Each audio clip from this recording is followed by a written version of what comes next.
गुरु. महाराष्ट्रातील येऊरमधील घनदाट अरण्यात एका साधू महाराजांचा आश्रम होता.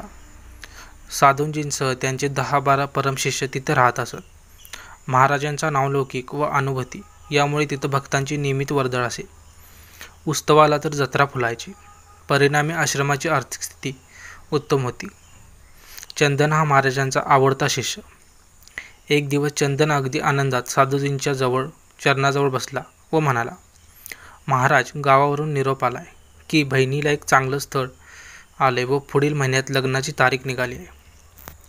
मला 8-10 दिवस सुट्टी हवी आणि आपणही लग्नाला उपस्थित राहावं असं आम्हाला वाटतं आणि आपल्या सहकार्याशिवाय हा सोहळा पूर्ण होणं केवळ अशक्य आहे. महाराज आनंदी होऊन आशीर्वाद देत म्हणाले, चंदन बा, तू या मठाचा एक विश्वासू सेवक आहेस. त्यामुळे तुला हवी तेवढी रजा घे. सोबत आणखी 2 सेवक तुझ्या मदतीसाठी ने आणि जाण्यापूर्वी मला भेटून जा, कारण भक्तांची सतत रीघ असल्यामुळे मी एवढ्या दूर येऊ शकत नाही. मात्र तुझ्या बहिणीसाठी आशीर्वाद मात्र नक्की दे. चंदनचा आनंद गगनी न मावणारा होता. आपली निष्ठा व भक्ती फळाला आली. आता मी माझ्या बहिणीला मोठ्या थाटामाटात निरोप देईन.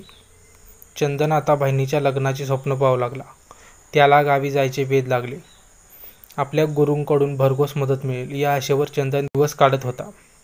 अखेर लग्नाच्या 15 दिवस अगोदर चंदन 2 सहकारी सेवकांसह गावी जाण्यास निघाला. साधूजींच्या कक्षात निरोप घेण्यासाठी गेला. गुरूंनी जेमतेम तिघांच्या एका गाठोड्यात 5 किलो उत्तम दर्जाचे डाळिंब दिले व आशीर्वाद देत म्हणाले, हे तुझ्या बहिणीसाठी भेट. चिंता करू नको, सर्व छान होईल. आजपर्यंत तुझ्या गावात कोणाचं लग्न इतक्या दिमाखात नसेल झालं. असं थाटात व धूमधडाक्यात बहिणीचं लग्न कर. गुरुकृपेचं गाठोडं सोबत आहेच. चंदन काहीही न बोलता गुरुचरणाला स्पर्श करून थेट गावाकडे निघाला.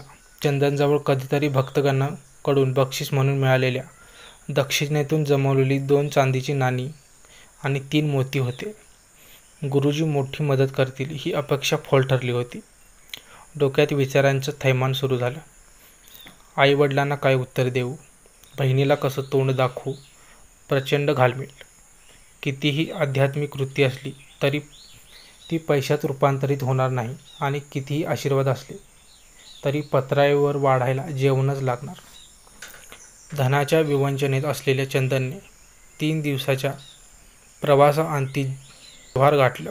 राहून राहून त्या निरुपयोगी डाळिंबाच्या ओझ्याची चीड येत होती. पुढचा प्रवास अर्ध्या घोड्याचा व अर्ध्या पायी होता.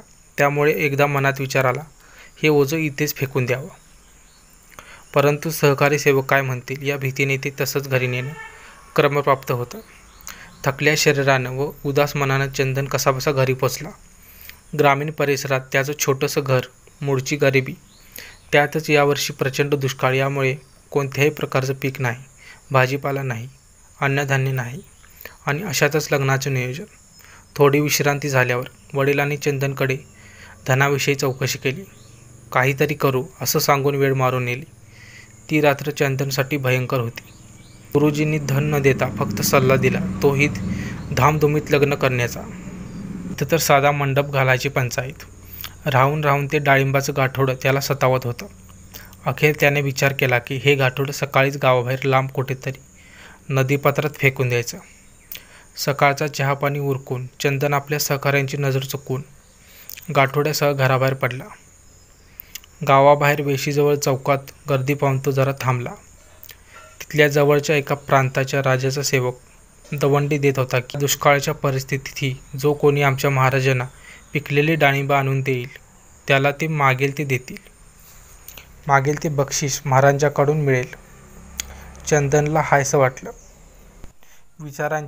विचारांच्या तुफानाला रोखून तो थेट दवंडीवाल्याला सोबत घेऊन राजदरबारात पोहोचला. तिथला प्रसंग फार बिकट होता. राजाची एकुलती एक तरुण कन्या एका भयंकर आजाराने मृत्यूशय्येवर शेवटच्या घटका मोजत होती.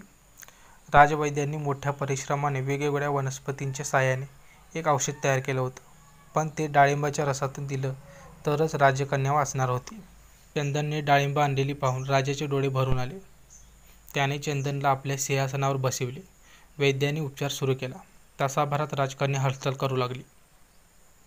राजाला अत्यंत आनंद झाला. त्याने चंदनची विचारपूस केली व विचारले, तुला काय हवे? चंदनने सर्व परिस्थिती सांगितली व म्हणाला, दारात एक मंडप व वऱ्हाडी मंडळीला पोटभर जेवू घाला, दुसरं काही नको. राजा म्हणाला, आज तुझ्यामुळे माझं सर्वस्व वाचलं. तुझी बहीण माझ्या मुलीप्रमाणे आहे, तिचं लग्न एका राजकन्येप्रमाणेच होणार. असं म्हणून राजाने ताबडतोब चंदनच्या घराच्या जागी भव्य महाल उभारला. चंदनला सोनं चांदी धन अमाप संपत्ती बहाल केली. शिवाय ठरलेल्या मुहूर्तावर चंदनच्या बहिणीचा शाही विवाह संपन्न झाला. भराडी चांदीच्या ताटात पक्वान्न खाऊन तृप्त झाले. राजा आपल्या कन्येसह विवाहाला उपस्थित राहिलेला पाहून चंदनला गुरुचं वचन आठवलं. खरंच गावात असं लग्न कोणाचंच झालं नसेल.